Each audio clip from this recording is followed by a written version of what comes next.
자, 이제 설계도면 오류를 이제 확인을 해 볼 건데, 자, 설계도면 오류를 확인할 때 제일 중심에 둬야 될 게 평면도야. 이걸 가지고 실내 외지로 마감표, 계획도, 인면도, 창호도, 상세도, 단면도 등등등 도면을 서로 교차해서 다 체크를 해야 돼. 건축 평면도와 창호도가 같은지 틀리는지. 왜냐하면 건축 도면에 창 표기가 돼 있는데 공사할 때 창 여는 거를 구멍을 뚫어 놓는 거기에 맞춰서 하겠지. 네. 근데 창호도에는 그거보다 크게 돼 있어. 작게 돼 있으면 잘라내야 되죠. 되고. 그리고 평면도, 단면도, 인면도가 맞지 않는 경우도 있고 계획도와 평면도하고 맞지 않는 경우도 생길 수 있어. 요거는 건축사의 잘못이야. 네. 자, 두 번째로 구조, 토목, 전기, 통신, 기계, 소방 도면도 검토를 해야 돼. 네. 이것도 뭘 기준으로 놓고 하면 건축 평면도를 놓고 다 검토를 하게 연결했으니까. 되는데 건축 평면도와 구조 도면이 다른 경우가 있어. 그러면 전문 설계하시는 분들이 실수한 거 아닌가요? 단순히 그렇게 볼 수는 없지만 평면도와 전기, 기계 도면이 또 다른 경우도 있어. 자, 왜 건축 평면도를 메인에 놓고 보아야 되는가 하면은 중간 설계가 끝나고 나면 이 도면들을 전문 설계자한테 줘. 아, 거기에서부터 이제 도면 전기 껴달라고. 설계, 기계 설계 이런 것들을 하거든. 근데 왜 이런 다른 경우가 생기느냐? 이거의 가장 큰 원인은 글쎄요. 실수? 건축주야. 어, 전문 설계가 진행되고 난 다음에 설계 변경이 있는 경우는 이런 문제가 생겨. 한 번 정도는 괜찮은데 이게 서너 번 반복이 되다 보면 건축 평면도하고 구조 평면도, 기계 평면도 다 다른 경우가 생겨. 어떤 경우냐면 이 벽이 있는데 네. 기계는 없어. 전기에는 여기에 있고. 네. 이게 건축 평면도를 있을 때 기계 설계를 하고 여기 있을 때 전기 설계를 한 거야. 왜냐하면은 설계가 프로세스가 이렇게 있잖아. 기본 설계하고 중간 설계하고 허가받고 실시 설계하고. 근데 중간 설계까지 어느 정도 하고 난 다음에 건축사는 이것들을 전문 설계자한테 줘. 도면을 이제 기계 전기 설계 도면을 해달라라고 주는데 건축 쪽 그 다음 주에 와가지고 이 벽을 좀 옮겨주세요. 그럼 다시 또 바꿔달라 해야 되겠네요. 건축에서는 여기 평면도 이렇게 있는 것처럼 단면도하고 평면도하고 다 수정을 해. 그리고 나서 전문 설계 쪽으로 보내. 그럼 그분들은 그거 가지고 또 설계를 해. 네. 근데 그 다음 주에 다시 와가지고 창이 좀 바뀌어야 될 것 같아. 그리고 그 다음 주에 와가지고 사정이 세 가구 말고 네 가구로 해주세요. 이런 일이 반복이 되면 전문 설계를 하시는 분들이 손을 놓고 기다려. 언제 또 바뀔지 모르니까. 그리고 건축사는 전문 설계자하고 계약을 할 때 한 번 바꾸는 걸로 계약을 했거든. 아, 근데 주마다 계속 바뀌면 어떻게 해? 그럼 당연히 기다려야 되겠네. 최종 뭐 나올 때까지. 그래서 이전에 도면 검토를 하는 현장이 있는데 건축하고 구조가 달라. 제일 중요한. 건축하고 기계도 달라. 오 마이 갓. 건축하고 전기가 달라? 그럼 구조, 전기, 기계가 서로 같은 도면을 쓰는 게 아니야. 그럼 계속 반복을 했다는 얘기야. 그러면 이거의 책임이 누구한테 있느냐? 당연히 설계 계약을 그렇게 했기 때문에 설계자의 잘못이긴 하나 원인 제공은 건축주가 한 거야. 이런 자. 원인 제공을 안 해야 된다는 거네요. 그지? 자, 이제 BIM은 선택이야. 해도 되고 안 해도 되는데 하는 게 훨씬 좋아. BIM이 뭔지는 알지? 빌딩 인포메이션 모델링. 그렇지. 요거는 여러 군데서 정의를 했는데 국토교통부 정의를 좀 가져와 볼게. 시설물의 생애 주기 동안 발생하는 모든 정보, 건축물에 대한 모든 정보를 3차원으로 만드는 거야. 만들어서 건설 정보와 절차를 표준화된 방식으로 상호 연계하고 디지털 협업이 가능하도록 하는 디지털 전환체계. 네. 줄이면 3차원으로 건물의 정보를 모두 모은 다음에 이걸 서로 연결을 하고 협업을 할 수 있게끔 만든다. 자, 근데 이 BIM은 프로그램을 뜻하는 게 아니거든. 가장 많이 쓰는 게 레빗이라는 프로그램을 쓰고 아니면 아키캐드를 많이 쓰는데 이거 말고도 BIM 프로그램이 많아. 그래서 이런 프로그램을 BIM을 의미하는 게 아니고 건축물의 정보를 3차원으로 만들고 연계하고 협업할 수 있게끔 만드는 것을 BIM이라고 하는 거야. 근데 공공 현장은 이제 의무화가 돼 있어. 토목 설계는 BIM이 정착 단계에 와 있고, 근데 민간 현장은 이제 시작이야. 민간 현장에서 BIM을 하는 현장은 전체 현장의 2~3%? 요 정도야. 정말 작네요. 정말 작아. 그 중에서 처음 설계할 때부터 BIM으로 설계하는 케이스는 2~3% 중에서도 1~2%밖에 안 되고 2D로 설계를 하고 이걸 3D로 BIM을 전환을 하는 건 한 98%에서 99% 정도. 그래서 이 BIM은 대형 건설사에서는 지금 거의 대부분 도입을 하고 있어. 그래서 아파트 같은 경우는 거의 BIM으로 해. 그리고 또 하나 쓰는 곳이 건설사 관리업체들. 대형 건설사는 알겠는데 음. 건설사업 관리업체인데 건설사업 관리업체는 건물을 리스크 없이 안전하게 건축을 해야 된단 말이지. 네. 그러면은 가장 필요한 게 뭐야? 건물의 모든 정보를 가지고 있어야 돼. 그래야 관리를 할 수 있으니까. 왜 그러면 설계 도면 오류 확인을 할 때 설계도서 확인한 단계부터 BIM을 하느냐 하면 미리 지어보는 거야. 짓고 나서 잘못된 게 나오면 안 되니까 미리 지어봐서 공사 과정에 생길 문제들 미리 다 고치면서, 찾아서 네네. 해결하고 그 다음 단계로 가려고 하는 거야. 자, 그러면 BIM이 하는 목적 중에서 하나가 가장 큰 리스크를 제거하기 위해서거든. 네. 여기에서 가장 큰 리스크가 뭘까? 설계도면 틀린 거? 건축주야. 어? 저? 건축 전체에서 리스크가 가장 있는 거는 건축주 거. 왜냐하면 공사할 때 바꿔. 아, 공사할 때 계획이 바뀌어버려서 설계 도면이 바뀌고 계약이 바뀌고 하는 것들이 빈번하게 발생을 하는데 왜 그런 일이 생기냐면 처음에 건축 계획을 세우잖아. 그리고 이걸 설계 도면을 했어. 네. 설계 도면을 건축주가 충분히 다 이해를 하고 있으면 안 바꾸겠지. 그런데 실제 건물이 눈에 보이는 건 공사할 때야. 아, 그래서 현장 가서 네네. 이 방이 왜 이렇게 작아요? 창이 왜 저기 있어요? 그럼 어떻게 해야 돼? 바꾸자고 하겠지? 바꾸자고 하는 순간부터 현장에 이제 멘붕이 생기는 거야. 자르고 붙이고. 자, 그런 문제를 없애기 위해서 BIM을 해서 건물주, 건축주한테 미리 이렇게 지어집니다를 보여주는 거야. 그래서 설계할 때 조감도 나오지. 미리 확인을 하기 위해서 조감도가 나오는 거야. 적어도 이런 느낌이 알아둬라. 그렇지. 자, 그리고 설계 도면의 오류를 정확히 확인하고 수정하기 위해서 그 다음에 하자 시공성 검토, 그 다음에 수령 내역 검증을 하기 위해서 BIM을 해. 그래서 여기 보면 설계 도면 오류부터 하자 시공성 검토, 수령 내역 검토까지가 다 BIM으로 진행을 할 수 있는 거야. 자, 그러면 한번 보자. 이 건물은 본 적 있지? 설계도면 보는 법 할 때. 자, 이렇게 설계 도면을 3D로 만들었어. 그러면 건축주 이제 이게 보면서 내가 생각했던 건물하고 맞는지를 이렇게 확인을 해봐야 되는 거야. 네. 당연히 BIM으로 돼 있으니까 잘 보이죠? 평면을 오, 잘라서 볼 수 있죠. 잘라서 여기에 거실이 제대로 돼 있구나. 내가 생각한 거하고 맞게 돼 있구나. 가구의 위치, 창 이런 것들을 다 일일이 다 확인해 보는 거야. 그래서 도면에서는 잘 이해가 가지 않았던 숨겨진 공간들도 이렇게 찾아보고, 자, 예를 들면 이 건물의 숨겨진 공간이 요 밑에 보면 이렇게 숨겨진 창고가 하나 있지. 오, 네네. 이런 건 도면으로 보기에 이해를 하긴 좀 어렵거든. 이런 것들을 3D로 다 돌려보면서 건축주의 생각, 내가 계획했던 게 실제로 지어지면 이렇게 지어지겠는지 확인을 하고 들어가야 돼. 만약에 여기서 내 계획하고 다르다. 그럼 빨리 고쳐야죠. 빨리 바꿔야지. 공사할 때 하면은 1,000만 들어갈게. 지금 하고 100만이면 할 수 있어. 자, 그리고 설계도면 오류는 BIM에서 어떻게 찾는지 한번 보면, 자, 이 건물의 단면도를 보면 여기 빨간색으로 보이는 거 있지. 네. 이게 구조거든. 보야. 네. 여기 파란색으로 돼 있는 게 설계도면에 표기된 거야. 여기 맞지가 않지. 네, 이만큼 차이가 있어요. 왜 이런 차이가 날까? 뭐 어디선가 틀려서. 그렇지. 자, 이 건축 설계 도면에서는 보의 위치를 여기 도면에 표기를 못한 거야. 구조 도면을 한번 보면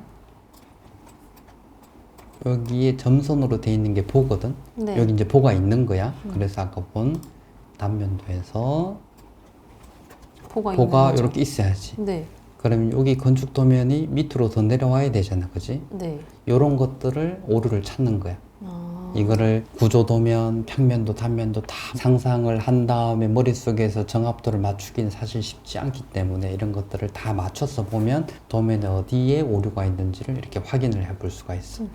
자, 이제 하자 시공성 검토를 해볼 건데 이거는 해당 분야 전문가가 검토를 해줘야 돼. 기계 전문가한테, 설비 전문가한테, 구조 전문가한테 검토를 맡겨야 돼.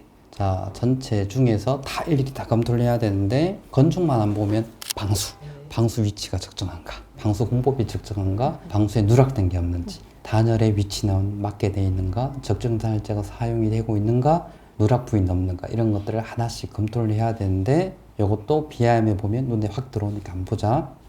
이 건물의 단열 공사만 따로 떼서 보면 이제 이런 모양인 거야. 잘 이렇게 감싸놨네요. 네. 쭉 다 감싸놨지. 그런데 빠져 있는 데가 보일 거야. 오, 여기 하얗게. 그치. 하얗게 보이는 데가 빠졌지, 그치. 여기 단열재가 지금 누락돼 있는 거야. 어디서 왜 누락된지 한번 보면 여기 이렇게 조적 턱을 이렇게 내놨어. 아오. 단열이 끊어져 있는 거예요. 네. 자, 만약에 이렇게 끊어놨으면 어떤 문제가 생기냐면 요 밑에 네. 결로가 생겨. 바깥쪽에는 공기가 차가운데 단열재로 막혀 있지가 않으니까 열이 타고 들어와서 여기에 결로가 생기게 되는데 왜 이렇게 했을까 그럼? 여기 지금 외부에다 단열재에다가 점토 벽돌 쌓기로 돼 있지. 점토 벽돌에 공중에 떠 있을 수는 없으니까 이걸 이제 혓바닥이라고도 현장에서 얘기를 하는데 이렇게 받침대를 골조로 만들어 놓은 거야. 골조 위에다가 벽돌을 쌓으라고 이렇게 해놨는데 사실은 이렇게 되면 단열이 끊어지기 때문에 여기에다가 L형 앵글을 대고 당연히 L형 앵글 뒤에다가 단열을 저감을 할 수 있는 결로가 안 생기게 받침대를 대고 앵글을 대고 그 위에다가 이제 벽돌을 쌓아야지 이런 단열이 끊기는 부분이 생기지 않는 거야. 자, 그래서 하자고 시공성 검토를 한 실제 서류를 한번 보자. 이게 실제 현장인데, 자, 요렇게 이제 체크들이 돼 있는 거야. 어떤 것들이 문제가 있고, 어떤 공종에 어디 위치에, 도면 어디 번호에 검토를 요렇게 했고, CM은 이렇게 했으면 좋겠습니다라고 의견을 이제 써준 거지. 몇 개를 한번 보면, 여기 이제 A101이라는 도면에 여러 가지를 좀 써놨어. 요거는 네. 도면을 보면서 하는 게 좋을 것 같아. 자, 여기 이제 지하 1층 평면도인데 보면 이 도면에다가 이렇게 표시를 해놨지. 5배수 패키지 설치 공간인데 바닥 레벨 확인이 좀 필요해. 구조 도면은 반영이 안 돼 있어. 구조에서 이제 이걸 표기를 안 했기 때문에 구조도면 표기를 해야 되는 거고 현재 여기에 집수정이 안 들어 있는데 집수정 설치를 검토를 해야 된다. 그리고 여기도 마찬가지. 구조 도면에 바닥 레벨이 미반영돼 있고 집수정 설치가 필요하다. 그리고 여기는 썬큰 집수정 설치 검토. 자, 여기가 썬큰이잖아. 위에가 뚫릴지. 비가 당연히 들어오겠지. 네. 그 빗물이 어디로 가? 바닥에 있지. 당연히 그 바닷물을 뺄 수 있는 집수정이 있어야 될 거고 거기서 물을 빼줘야 되겠지. 네, 그러니까 이런 것들이 도면에 누락된 것들을 찾는 게 하나가 있어. 자, 그리고 하나 한 번 더 보면 여기에 외벽에 작업 공간 협소해서 내부 마감재 변경이 좀 필요할 것 같다라고 하는 의견을 줬는데 이것도 도면을 보면 자, 외벽이 있고 여기에 보면 내측면 지형 벽돌 쌓기 작업 공간 협소 마감재 변경 검토라고 되어 있는데 네. 요 사이 공간이 70cm밖에 안 돼. 그럼 벽돌 어떻게? 못 쌓. 실제로 공사할 때 못 하거든. 70cm 사람이 이렇게 들어가서 벽돌을 이렇게 쌀 수 없고 못해요. 그리고 실제로 70cm가 안 나와. 왜냐면 이쪽 뒤쪽 벽에서 마감이 붙고 이쪽에서 마감이 붙기 때문에 그래서 이런 것들을 시공성 때문에 빼는 것을 검토를 하자라고 한 거고 여기 또 하나 보면 여기 트렌치 설치 검토가 있지. 차가 이렇게 내려올 거야. 여기 그라운드 레벨하고 여기하고 차이가 다르지. 그럼 물이 안으로 들어가겠네요. 그렇지. 그럼 여기 뭐가 있어야 돼? 물 빠지라고. 그렇지. 이 트렌치가 있어야지 문제가 없다. 자, 이게 건축 부분에 이렇게 검토가 됐고, 이것도 이제 기계 부분이야. 이제 많은 것들이 이렇게 적혀져 있는데 보면 이것도 이렇게 도면상에다가 어떤 것들을 검토를 해야 된다라고 하는 것들이 이제 다 적혀져 있어. 네, 네. 자, 그러면 디테일하게 했구나. 전기 쪽도 마찬가지. 전기 쪽도 이렇게 다 하나씩 이렇게 다 체크를 하는 거야. 네, 여기도 도면에 이런 것들이 검토가 됐고. CM 검토 의견이 이렇게 돼 있다. 몸체가 스틸인데 둘 다 올 서스라는 거를 적용 검토를 해달라. MCC 동력반이라든가 이런 것들도 검토를 해달라. 이것도 마찬가지로 도면에 이렇게 표기를 해. 뭐를 검토를 해야 되는지. 자, 이렇게 해서 아까 본 것처럼 하자 시공성 검토를 하면 검토 리스트하고 보고서가 이렇게 쭉 나오는 거야. 하자 시공성 검토까지 끝나고 나면 이제 해야 될 거는 수량하고 내역을 검토를 해야 되는데 네네. 수량하고 내역은 설계 도면으로 만드는 거야.